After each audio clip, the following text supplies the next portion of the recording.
बिस्मिल्लाहिर्रहमानिर्रहीम, अस्सलाम वालेकुम नाज़रीन कराम, मैं हूं मखदूम शहाबुद्दीन और आप देख रहे हैं मेरा फेसबुक और यूट्यूब चैनल। उम्मीद करता हूं आप सब लोग बखैर व आफियत होंगे और जहां भी होंगे अपने अहले खाना समेत खुश भी होंगे और महफूज भी।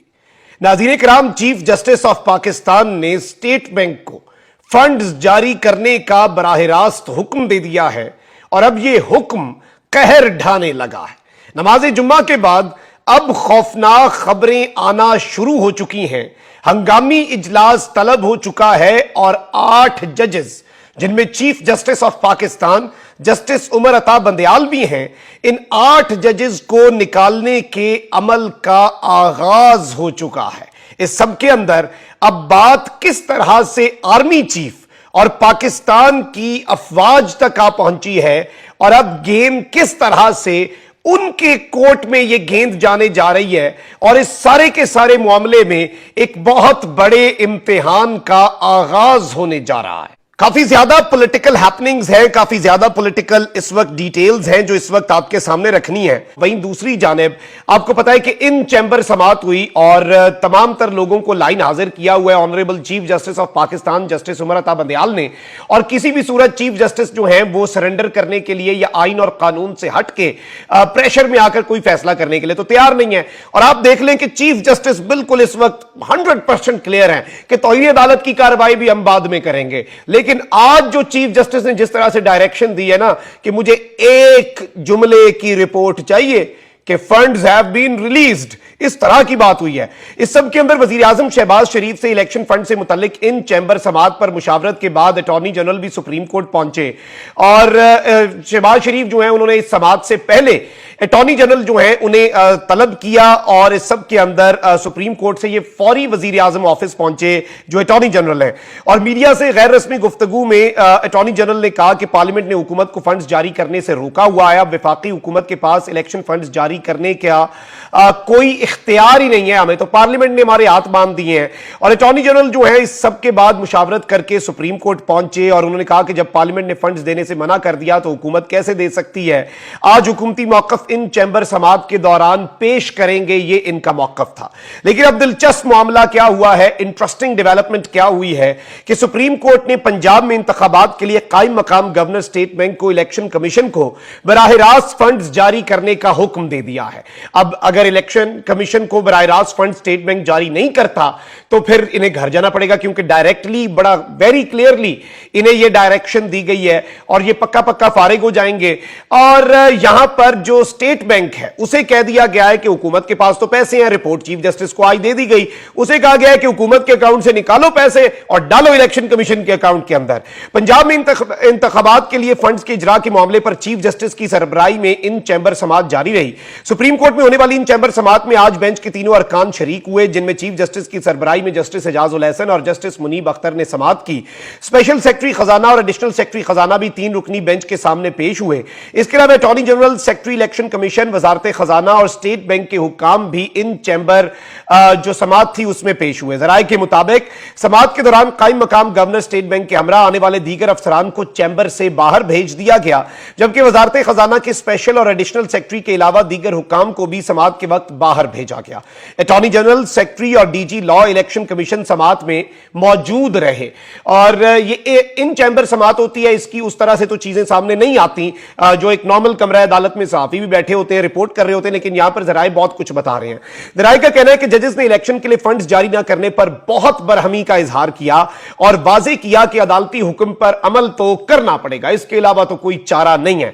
जराए के मुताबिक समाअत के दौरान अटॉर्नी जनरल को हुकूमती मौकफ पेश करने पर सख्त सवालात का सामना करना पड़ा और अटॉर्नी जनरल के सामने कुछ ऐसे सख्त सवाल रखे गए, क्वेश्चंस पूछे गए ना जज साहिबान ने, उसका जवाब अटॉर्नी जनरल के पास कोई नहीं था। अटॉर्नी जनरल का कहना था कि वफाकी हुकूमत ने सुप्रीम कोर्ट के 4 अप्रैल के हुक्म पर अमल दरामद किया। सुप्रीम कोर्ट के हुक्म पर फेडरल कंसोलिडेटेड फंड से रकम के लिए बिल पार्लियामेंट में पेश किया। पार्लियामेंट ने इंतखाबात के लिए फेडरल कंसोलिडेटेड फंड्स के इजरा के बिल को मुस्तरद किया। पार्लियामेंट से बिल मुस्तरद होने के बाद हुकूमत स्टेट बैंक को फंड्स के इजरा का नहीं कह सकती। अब ये कह रहे हैं हुकूमत नहीं कह रही, सुप्रीम सुप्रीम कोर्ट ने खुद कह दिया है। और इस सब के अंदर मैं आपको यह बता दूं कि यह एक बहुत बड़ा हुक्म है और इस सारी की सारी सूरत हाल के अंदर विफाकी हुकूमत जो है उसका तहरीरी मौकफ भी सामने आ गया है। और इस सारे मामले के अंदर विफाकी हुकूमत तो कहती है कि जी फेडरल कंसोलिडेटेड फंड से इजरा के लिए जी एक्ट ऑफ पार्लियामेंट की जरूरत होती है। एक्ट ऑफ पार्लियामेंट के लिए बिल जो है वो ऐवान ने और पार्लियामान ने मुस्तरद किया। हुकूमत इस सब के अंदर कुछ नहीं कर सकती, हमारे तो हाथ बंधे हुए हैं, यानी हुकूमत अपने आप को बचा रही है। लेकिन सुप्रीम कोर्ट ने वजारत खजाना को इंतखाबात के लिए एजीपीआर जो है उनके अकाउंट में पैसे जो है वो ट्रांसफर करने की हिदायत करते हुए पीर तक, सोमवार तक एक सतर की रिपोर्ट तलब कर ली है। चीफ जस्टिस ने कहा है कि मुझे कोई लंबी नहीं, एक सफे की भी नहीं, एक लाइन की रिपोर्ट मुझे मंडे को चाहिए कि फंड्स ट्रांसफर हो चुके हैं। उस रिपोर्ट के ऊपर सिर्फ एक जुमला लिखा हो, फंड्स हैव बीन ट्रांसफर्ड। एजीपीआर से रकम इलेक्शन कमीशन को मुंतकिल हो जाएगी और ये इस तरह का ये जो पूरा प्रोसेस है ये इस तरह से चलेगा।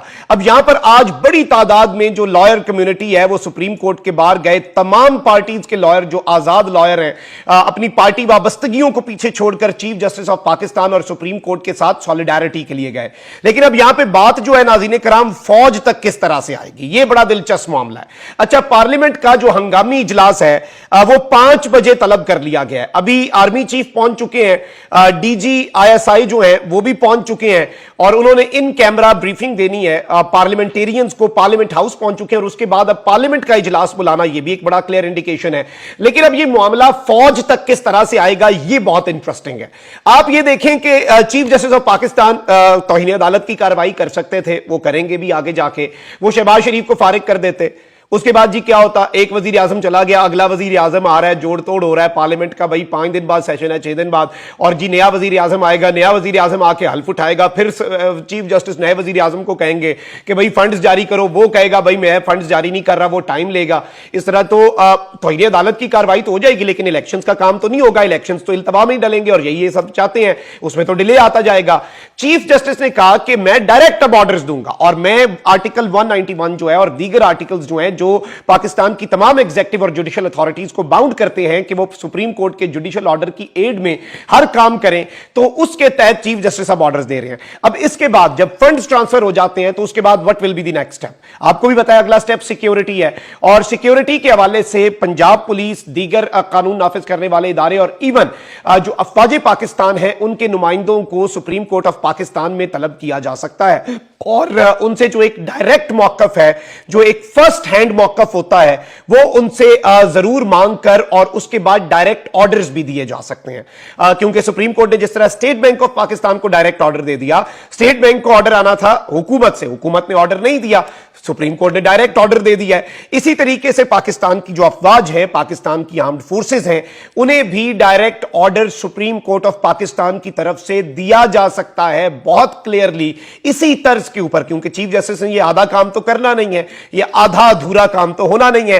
तो बात जो है वो जारी बात है कि सब के अंदर पाकिस्तान की जो अफवाज है उन तक भी जाएगी और इस सब के अंदर जो पाकिस्तान की आप देख लें कि मिलिट्री लीडरशिप है, उन्हें अपने नुमाइंदों को जब वो भेजेंगे और फिर जारी बात है वो अपनी रिपोर्ट पेश करेंगे, जैसे स्टेट बैंक ऑफ पाकिस्तान ने अपनी रिपोर्ट पेश की, जिसके बाद चीफ जस्टिस ने वो रिपोर्ट देके कहा कि ठीक है जी आप पैसे ट्रांसफर करें हैं हुकूमत के पास। अच्छा, अब यहां पर एक जानिब तो ये हंगामी इजलास बुला लिया गया है, आपके सामने है, वहीं दूसरी जानिब इस्लामाबाद में ये एक बड़ी डेवलपमेंट हुई है। चीफ जस्टिस उमर अता बंदियाल समेत सुप्रीम कोर्ट के 8 जजेस के खिलाफ सुप्रीम जुडिशियल काउंसिल में रेफरेंस दायर कर दिया गया है। चीफ जस्टिस समेत 8 जजेस के खिलाफ रेफरेंस मियां दाऊद एडवोकेट ने दायर किया, ये इससे पहले भी कर चुके हैं, जिसमें आईन के आर्टिकल 209 और जजेस कोड ऑफ कंडक्ट की दफा 3 ta 6 और 9 को बुनियाद बनाया गया है। यानी कि जजेस कोड ऑफ कंडक्ट की दफा 3, 4, 5, 6 और 9, ये 5 दफात और आइन का आर्टिकल जो है 209, इस आर्टिकल के तहत रेफरेंस में चीफ जस्टिस उमर अता बंदियाल के अलावा justice Ijazul Ahsan, justice Munib Akhtar, justice Mazahir Naqvi, justice Mohammad Ali Mazhar, justice Ayesha A Malik, justice Hasan Azhar Rizvi और जस्टिस शाहिद वहीद और ऑब्वियसली चीफ जस्टिस भी हैं। तो ये वो 8 रुकनी बेंच है जिसने तारीख साज फैसला दिया, जो डट चुका है, ये सुप्रीम कोर्ट की मेजॉरिटी है। रेफरेंस में कहा गया कि पार्लियामेंट के मंजूर करदा बिल को समाअत के लिए मुकर्रर करके इख्तियारात से तजावुज किया गया। पार्लियामेंट के बिल की समाअत के लिए 8 रुकनी गैर आईनी बेंच जो है, मतलब आप अल्फाज का देखें, गैर आईनी बेंच तश्कील दिया गया। रेफरेंस में मजीद कहा गया है कि supreme court practice and procedure bill के खिलाफ हुक्म इम्तना अदालती नजायर की खिलाफ वर्जी है।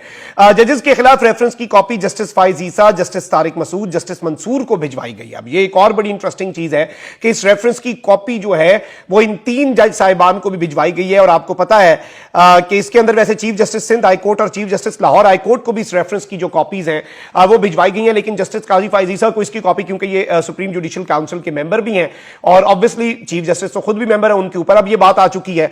तो मैं ये समझता हूं कि ये वो नाज़रीन किराम खौफनाक कदम उठाया गया है जो कि इस वक्त बड़ा वाज़े है और बड़ा मैं समझता हूं कि अलार्मिंग है पाकिस्तान के लिए, पाकिस्तान की बका के लिए, पाकिस्तान के तमाम तर मामलात के लिए। और इस सब के अंदर जो सुप्रीम कोर्ट है वो बहुत वाज़े है। अब यहां पे मैं समझता हूं कि डीजी आईएसआई और लेफ्टिनेंट जनरल नदीम अंजुम साहब जो हैं और army chief general Syed Asim Munir, बिलाशुबा they have a very big challenge in front of them. बहुत बड़ा चैलेंज जो है वो इनके सामने है और एक जारी बात है कि दहशतगर्दी के खिलाफ जंग भी है।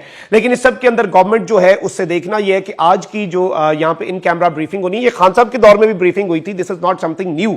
लेकिन इसमें सवाल ये पैदा होता है कि क्या ये जस्टिस काजी फाइज ईसा वाली वारदात में डाल दें। मुझे तो लगता है ये उस तरह की कोई वारदात भी डालेंगे जैसे इन्होंने जस्टिस काजी फाइज ईसा साहब को सुप्रीम पार्लियामेंट बुलाकर ट्रैप ही किया ना एक तरह से, उस तरह की वारदात भी इनसे एक्सपेक्ट की जा सकती है। इनसे कोई ज्यादा मैं ये समझता हूं कि अच्छे की उम्मीद नहीं रखी जा सकती। लेकिन जो इंपॉर्टेंट चीज यह है कि चीफ जस्टिस के खिलाफ इन्होंने बड़ा कदम उठा लिया है। अब ये चीफ जस्टिस को मजीद तंग करने के लिए और उनकी मुद्दत मुलाजमत वाला ये पहले ही कट्टा खोलने की कोशिश कर रहे हैं। चीफ जस्टिस डट चुके हैं, बात अब फौज तक आनी है, पाकिस्तान के कानून नाफिज करने वाले इदारों तक आनी है।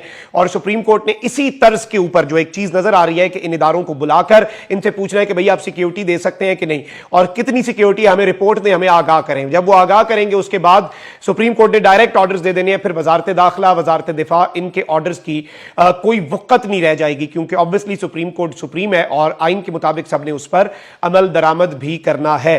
कमेंट सेक्शन में राय का इजहार जरूर करें। अपना बहुत ख्याल रखें। अल्लाह निगहबान। पाकिस्तान जिंदाबाद।